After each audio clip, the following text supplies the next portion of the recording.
My fiancée abandoned me after surgery to party with her best friend, calling me insecure while I couldn't lift my arm. She treated me like dead weight at my lowest point, never imagining how quietly I'd take everything back. I'm 32, male, a lineman for the power company. I've been doing high-voltage work for 8 years. Good money, decent benefits, but the job can bite you in the ass when you least expect it. 3 months ago, I found that out the hard way when a transformer housing gave way, and I took a 15-foot fall onto concrete, shattering my left shoulder, fracturing 3 ribs and getting a concussion that had me seeing double for 2 weeks. The fall happened during what should have been a routine maintenance call, a simple swap out of a blown fuse. The weather was perfect. The equipment checked out fine, but the mounting bracket was corroded worse than it looked. As soon as I put weight on it, the whole thing crumbled like a cookie. 15 feet doesn't sound like much, until you're falling backward with 40 pounds of gear strapped to your body. The safety harness caught me, but the sudden stop wrenched my shoulder so hard I heard it pop before I felt the pain. I landed hard on the concrete pad around the transformer, and everything went black for about 10 minutes. My crew chief, Rick, found me face down and barely conscious, mumbling about seeing 2 of everything. The guys later told me I kept asking if the fuse was installed, like my brain was stuck on autopilot even while I was basically concussed to hell. Rick said I looked like I'd been hit by a truck, with blood coming from my ears and my left arm hanging at this weird angle that made everyone's stomach turn. The workers' comp paperwork was a nightmare. 3 different doctors, 2 insurance adjusters, and some corporate safety inspector kept asking if I'd followed proper protocols. Rick had my back through the whole process, making sure I didn't get railroaded by some desk jockey trying to blame worker error. The company's been cutting corners on equipment inspections, he told me privately. This accident's on them, not you. Paramedics said I was lucky the harness worked, or I'd be looking at broken bones everywhere. The ER doc was this older guy who'd seen plenty of construction accidents, and he didn't sugarcoat anything. Your shoulder's basically hamburger, he said, looking at the x-rays. We're talking reconstructive, surgery, months of physical therapy, and you might never get full range of motion back. The surgery took 4 hours. They had to rebuild the socket with pins and screws. When I woke up, my whole upper body felt like it had been taken apart and reassembled by someone who'd lost the instruction manual. I'd been with my now ex-fiancée Roxy, 29, female, for 4 years, engaged for 8 months. Before my accident, things seemed good enough. I made good money as a journeyman lineman. She worked part-time doing social media for some yoga studio, making maybe $25,000 if she was lucky. When we moved in together 2 years ago, it made sense for me to handle the major bills since my credit didn't suck and I actually had steady income. I was pulling down about $85,000 a year with overtime while she was making rent money at best. Everything was in my name. The lease on our decent 2-bedroom apartment, utilities, her car payment on the Jeep Cherokee I co-signed for, cell phones, insurance, you name it. She contributed to groceries and handled her own shopping, which honestly wasn't much since I was basically funding her lifestyle. The Jeep alone was costing me $400 a month, but she needed reliable transportation for her part-time gig. I thought I was being a good provider, setting us up for marriage like my old man taught me. But there was always this one massive red flag that I kept making excuses for, her male best friend, Dorian. This guy was 30, worked some dead-end job at a bike shop, and acted like he was in a relationship with my girlfriend. They had been best friends since college, and according to Roxy, their bond was sacred and unbreakable. He had full access to the apartment like he lived there. I'd come home from a 12-hour shift working storm damage and find him on my couch drinking my drinks, playing my PlayStation. When I brought up boundaries, Roxy acted like I was being controlling. The bike shop where Dorian worked was one of those trendy places that charged $200 for basic tune-ups and acted like they were saving the environment by fixing rich people's weekend hobby bikes. He would constantly brag about being a cycling expert and alternative transportation advocate. But the dude drove a beat-up Honda Civic and only rode bikes when he was getting paid for it. My buddy Nate saw right through this setup from day one. He'd been warning me about Dorian since they first met. Dude's marking his territory, he told me after watching Dorian rearrange my living room furniture. Next thing you know, he'll be pissing on your couch to claim it. The dude was always there. On date nights, he would show up or call with some emergency, trying to ruin a quiet weekend. He was texting every hour or just walking in unannounced. I started feeling like a guest in my own place, but every time I said something, Roxy hit me with the "you're being insecure" speech. What really got under my skin was how he'd make himself at home with my stuff. I'd buy a case of good drinks, come home the next day, and half of it would be gone because Dorian had stopped by to hang out with Roxy. My PlayStation controller started showing wear from his gaming sessions. Even my Netflix recommendations got screwed up, because he was constantly watching his weird indie documentaries and foreign films on my account. Here's what really screwed with my head. Whenever we had any disagreement, she'd immediately call him for backup. Mid-conversation, she'd literally say, "Hold on. I need to ask Dorian what he thinks." Not her sister, not her mom, Dorian. Always Dorian. When we were picking out engagement rings, he came along to help Roxy choose something she'd love. When we looked at wedding venues, guess who tagged along with opinions about what would make the day perfect for Roxy? The guy was basically planning my wedding with my fiancée while I paid for everything. My buddies at work noticed it too. They'd ask why I let some other dude have so much access to my woman, but I kept telling myself I was being the mature, secure boyfriend. Rick would just shake his head and say, "Brother, you're being way too cool about this situation." Nate was more direct about it. "You're paying this chick's bills so she can play house with another dude," he said during one of our poker nights. "That's not being secure. That's being a sponsor." Yeah, I was just being a heroic idiot. The warning signs were all there, but I loved her and thought marriage would naturally shift her priorities. That was my first mistake. After my accident, I was about to learn just how wrong I was. 6 weeks post-surgery, and I was still pretty messed up. I couldn't lift anything over 10 pounds and needed help getting dressed, while the pain meds made everything foggy.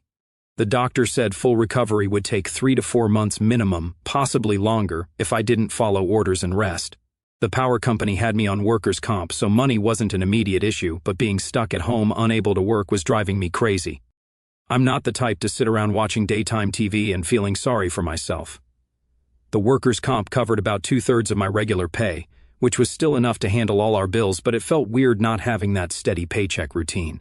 The physical therapy was brutal. 3 times a week, some sadistic therapist named Derek would put me through exercises that felt like medieval torture. Simple stuff like lifting my arm above my head became these massive challenges that left me exhausted and frustrated. Derek kept saying pain is just weakness leaving the body, but mostly it just felt like pain being a dick about staying put. "We're rebuilding you from scratch," he'd say, while manipulating my arm in ways that made me see colors. The exercises had names like wall crawls and pendulum swings that sounded harmless but felt like someone was torturing me with medieval tools. My crew at work was good, though. They'd rotate, stopping by with food, drinks, and updates on who was screwing up what job sites. Rick, my crew chief, brought a case and told me straight up, "Take your time, man. We've all seen guys rush back too early and end up twice as messed up. The job will be here when you're ready." But here's where Roxy's true character started showing. Before my accident, she was at least somewhat attentive, made dinner sometimes, watched movies with me, acted like she wanted to be there. But during my recovery, it was like I became this inconvenient burden she had to deal with.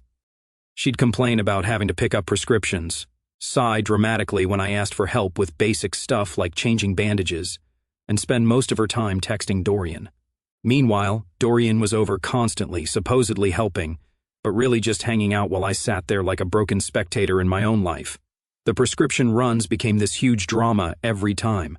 She'd act like driving to CVS was some massive inconvenience, even though she barely worked and had nothing else going on. "I have to go all the way across town." She'd complain about a pharmacy that was literally 10 minutes away. The breaking point came when I overheard her on the phone with her friend one afternoon. I was napping in the bedroom and woke up to her voice in the living room. "I know, it's so hard. He's so needy right now, and I can barely do anything fun. I feel like I'm stuck here playing nurse." Playing nurse to her injured fiancé who got hurt working to support both of us. She was treating my recovery like babysitting a difficult child, instead of caring for the man she was supposed to marry. That's when my buddy Nate started coming around more. "Dude," he said one afternoon while Roxy was out running errands, "your girlfriend's treating you like a freaking houseplant. At least plants get watered regularly." Nate's the kind of friend who will tell you your haircut looks stupid and help you move a couch on the same day. He'd been watching the Dorian situation from the beginning, making comments I'd ignored because I thought I was being mature. Now, with me laid up and Roxy showing her true colors, Nate wasn't holding back anymore. The real game changer came 3 weeks into my recovery when my big sister Haley showed up unannounced. She lives in Denver, works in tech sales, and apparently Nate had called her when he realized how bad things were getting. "Holy shit, you look terrible," was the first thing she said, walking into our apartment like she owned the place. Dorian was there, naturally, playing my PlayStation while I struggled to open a water bottle one-handed. Haley took one look at the situation and her expression went dark. Haley's got this presence that makes grown men in boardrooms second-guess themselves. Seeing her unleash that energy on Dorian was like watching a shark notice blood in the water. "Let me get this straight," she said, dropping her suitcase and staring Dorian down. "My brother is 6 weeks out from surgery, can barely use his left arm, and you're here playing video games?" Dorian mumbled something about helping out, but Haley wasn't having it. Helping out by occupying his gaming system and drinking his stuff? That's not helping. That's freeloading with extra steps. When Roxy walked in an hour later, Haley was in the kitchen making actual food while I sat at the table actually, being taken care of properly for the first time in weeks. "Oh," Roxy said, clearly not expecting to see Haley. "I didn't know you were coming." "Yeah, funny how that works," Haley replied without looking up from the stove. "When your fiancé gets seriously injured and you're too busy playing house with Bike Shop Boy to mention it to his family." Haley stayed for a week. She cooked, helped with my physical therapy exercises, told Dorian to get lost every time he showed up, and generally reminded me what it felt like to have someone actually give a damn about my well-being. What happened next would be the final test, and having Haley there to witness it was perfect. Friday started normal enough. Roxy was actually being somewhat helpful. She made coffee, helped me shower without too much attitude, even seemed like she was in a decent mood. I thought maybe Haley's presence had reminded her how to act like a decent human being. Around 2 p.m., I was feeling more sore than usual and asked if Roxy could grab my pain meds from the bedroom. That's when the mask started slipping. "Can't you get them yourself?" she said, not even looking up from her phone. "I'm trying to get ready." Haley, who was reading on the couch, looked up slowly. "Get ready for what?" "It's 2 p.m., a concert. I'm going with Dorian." "Interesting." Around 4 p.m., Dorian showed up. I'm sitting on the couch in sweatpants with my arm in a sling, watching another man get ready for a night out with my fiancé in my own bathroom. At 5 p.m., they're both dressed and ready to leave, looking like they're going on a date. That's when Roxy dropped the real bomb. "Actually," she said, suddenly not making eye contact with me, "we were thinking of getting a hotel downtown after the show. It'll be really late and it's easier than trying to get back here." The silence in the room was deafening. Haley slowly turned to look at me, then at Roxy, then back at me. "She just told you she's spending the night in a hotel with another man while you're 6 weeks out from surgery and can barely lift your arm," Haley said, her voice deadly calm. "Am I understanding this correctly?" "Haley, stay out of this," Roxy said. "Your fiancé's sister should stay out of you abandoning him for a sleepover with your side piece. That's rich." I looked at Roxy, waiting for her to realize what she had just said or to show some concern for the man she was supposed to marry. "Look, I know you're still recovering, but I can't let Dorian down. He's been planning this for months and already booked the room. It's just one night. Have fun," I said coldly. "Good," Roxy said, grabbing her overnight bag. "I'm glad you're not going to be dramatic about this." They left together, laughing about something as the door closed behind them. Haley stared at the closed door for a long moment, then turned to me. "That," she said, "was the most disrespectful thing I've ever witnessed. Please tell me you're not actually going to sit here and take this." "Haley, don't worry. I'm handling this." I was staring at the engagement ring she'd left behind because it didn't match her outfit. Then I smiled. Everything was about to change. For the first time in months, I was ready for it. Nate showed up 30 minutes later, took one look at Haley's expression, and immediately knew it was about to get real. "Your sister looks like she's about to commit murder," he said to me. "I'm assuming Princess finally showed her true colors. She's spending the night in a hotel with Dorian while Milo can barely lift his arm," Haley said flatly. "So yeah, I want to murder someone." Nate grinned like it was Christmas morning. "Finally. I've been waiting months for this conversation. Haley, I like you. The feeling's mutual. Now how fast can we destroy this cheating bitch's life?" I've never loved my sister more than in that moment. We started with documentation. Nate took photos of everything in the apartment while Haley made lists and pulled receipts. I keep records of everything, so we had purchase dates and amounts for basically every major item in the place. "Holy shit," Nate said, flipping through receipts. "You bought literally everything in this place. What did Princess contribute?" "Her sparkling personality." "Mostly complaints and STD risk," Haley added, which made Nate snort. Haley was ruthless in a way that impressed even Nate. She'd worked in corporate sales for years and knew how to systematically dismantle someone's life with paperwork and phone calls. Watching her work was like seeing a master craftsman use the perfect tool for every job. We started with the passwords. We had Haley change everything: streaming services, social media accounts, online banking, even the damn Wi-Fi password.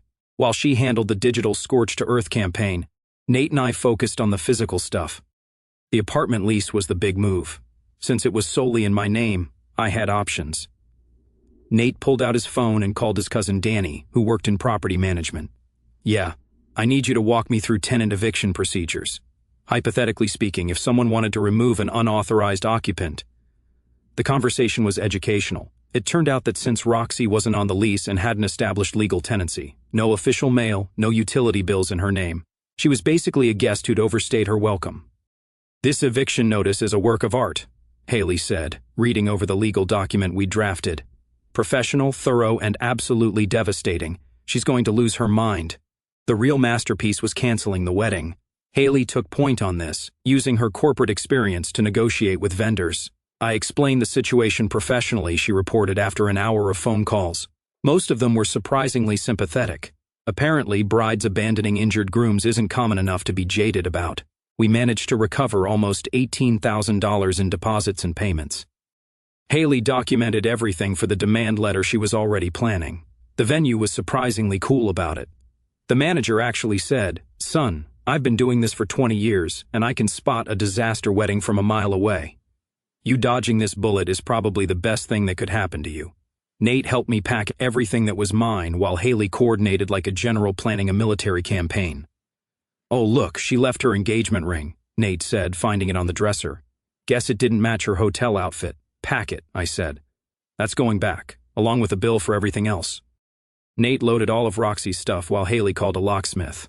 "This is the most fun I've had since college," Haley said as we tested the new locks. But she had one more surprise that made my jaw drop.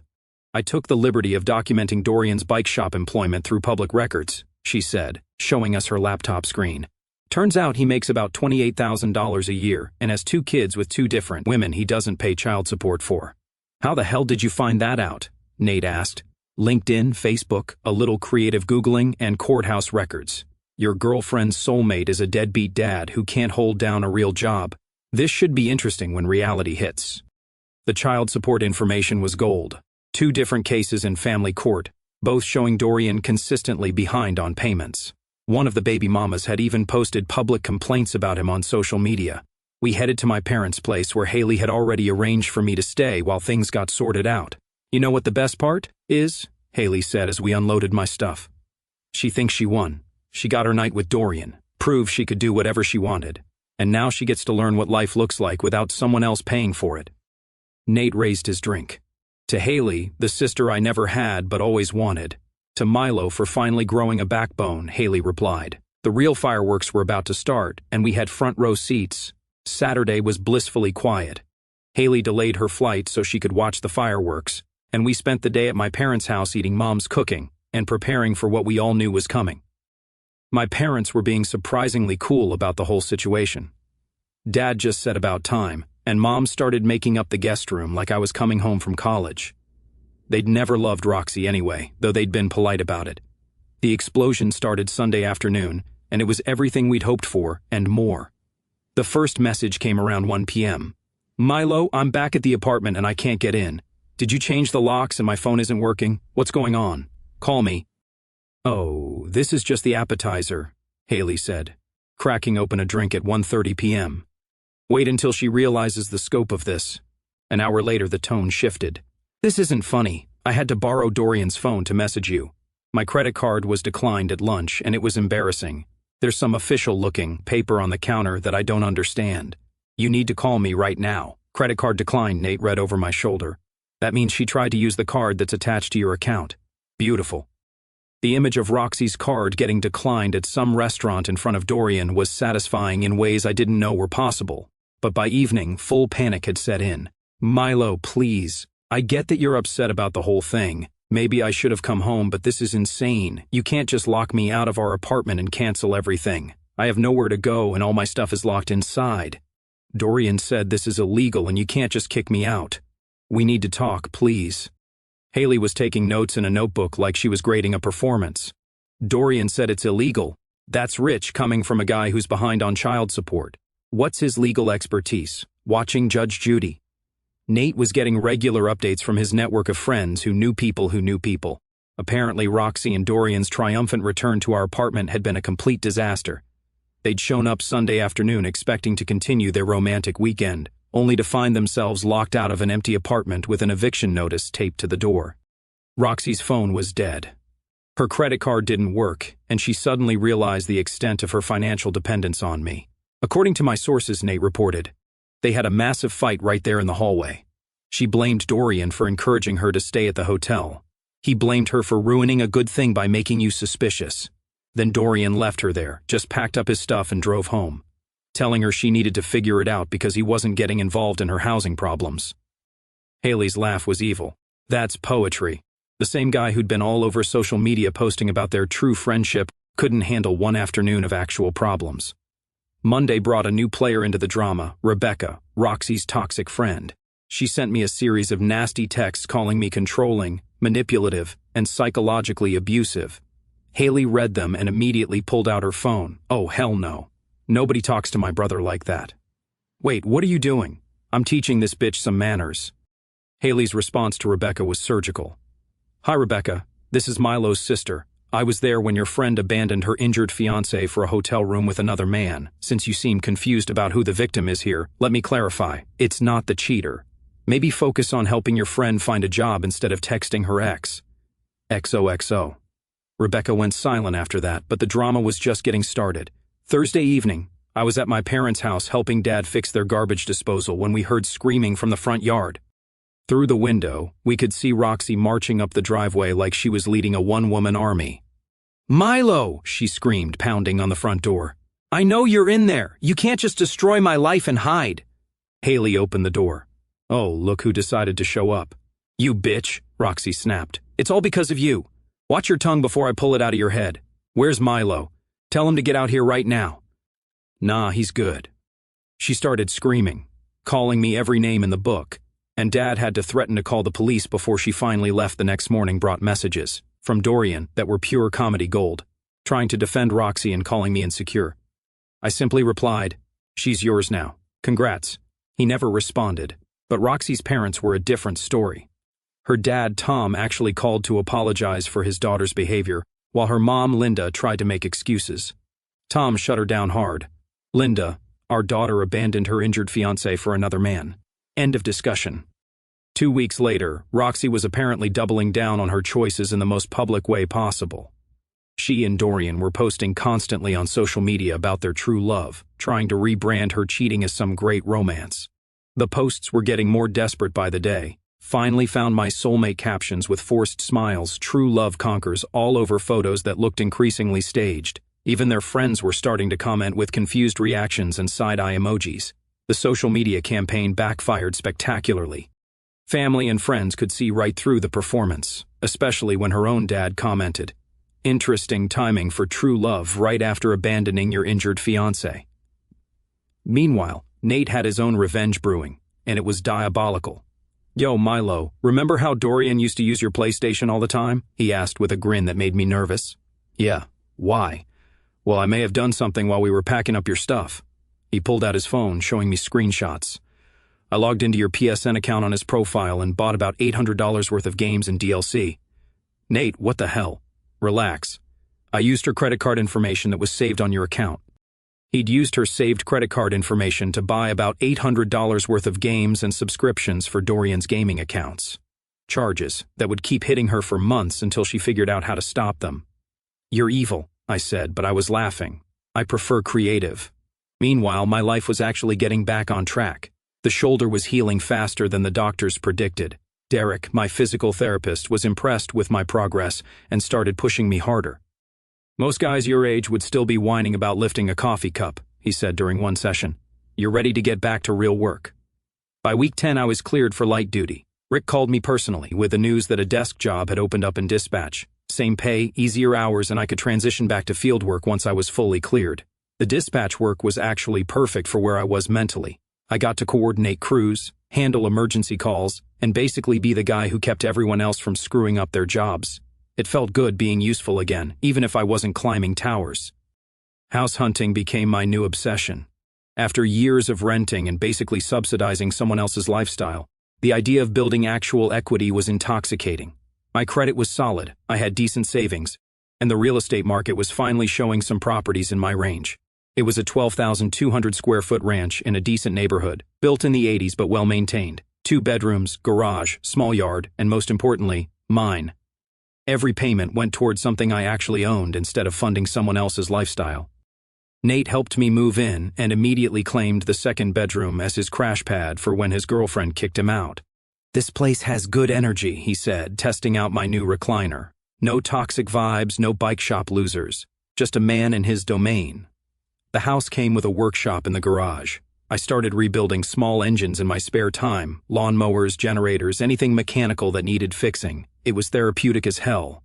Plus, I was making decent side money flipping refurbished equipment on Craigslist. The dating situation sorted itself out naturally, too. I wasn't actively looking, but when you're suddenly not attached to drama and actually have your life together, people notice.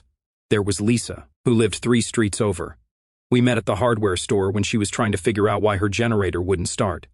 I fixed it in her driveway in about 10 minutes, and she insisted on buying me dinner as payment. We dated casually for about a month. Nothing serious, just someone cool to hang out with who had her own place, own job, and zero interest in creating drama. When it naturally ran its course, we stayed friends. Work was going so well that Rick started hinting about a promotion to crew supervisor once I was cleared for full duty. My parents were thrilled with how everything was turning out. Mom kept bringing casseroles over to help me settle in, but really she just wanted to see me happy again. Dad would stop by to check on my workshop projects and generally act proud that his son had figured out how to adult properly. Without constant relationship, drama, and someone else's problems to worry about, I was sleeping through the night for the first time in years.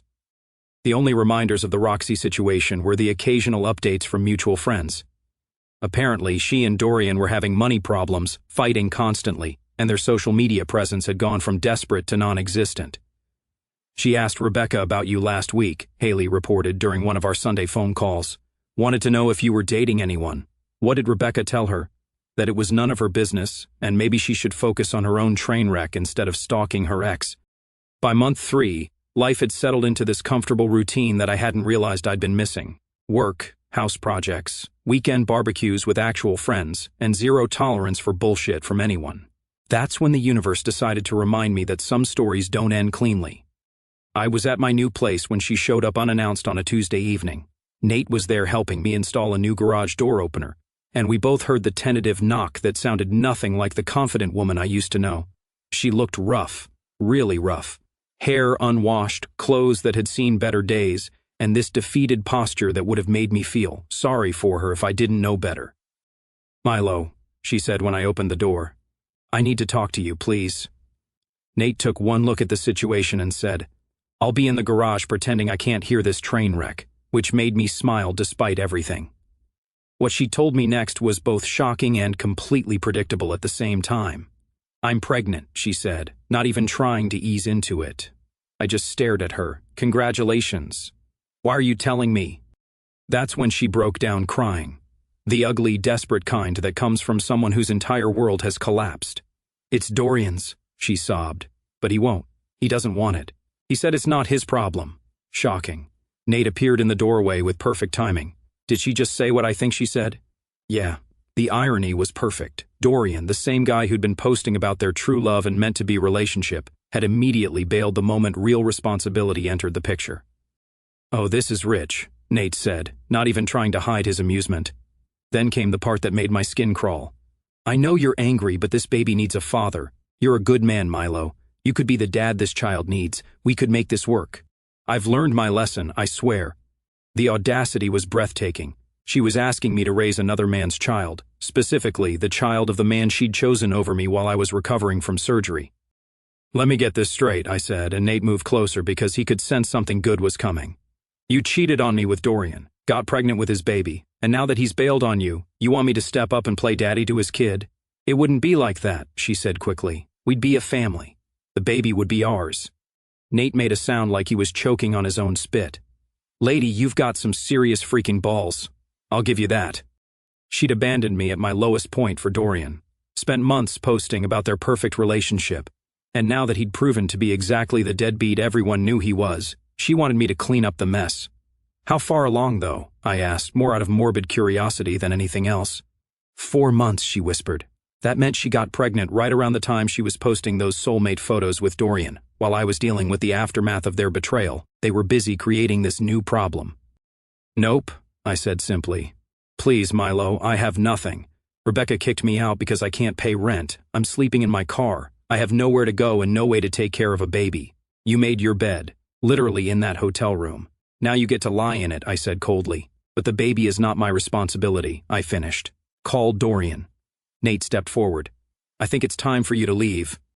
She looked at both of us, seemed to realize that no amount of begging was going to work, and finally showed some dignity by walking away without another word. After she left, Nate and I sat on my porch with a couple of drinks. Dude, that's not even karma, that's just natural selection working exactly as intended. I called Haley that night to tell her what happened. Her response was immediate and perfect. Wait. The same Dorian who was her soulmate and true love just abandoned her when she got pregnant? Yep. Haley was quiet for a moment, then started laughing. Milo, this is the most beautiful ending I've ever heard. She literally got everything she chose and nothing she wanted. The poetic justice was incredible. Roxy had gambled everything on Dorian being a better choice than me, and reality had called her bluff in the most definitive way possible. She'd traded a stable relationship with a man who loved her for an affair with a deadbeat who couldn't handle responsibility. Last I heard through mutual friends, she'd moved back in with her parents and was working 2 jobs to support herself and the baby. Dorian had moved to another city and wanted nothing to do with either of them. The true love posts had completely disappeared from social media. As for me, I'm doing better than ever. The house is perfect, work is going great, and I'm dating someone new. Haley visits regularly, Nate is still my wingman, and life is exactly what I always wanted it to be, just without the dead weight I've been carrying for 4 years. Sometimes the trash does take itself out.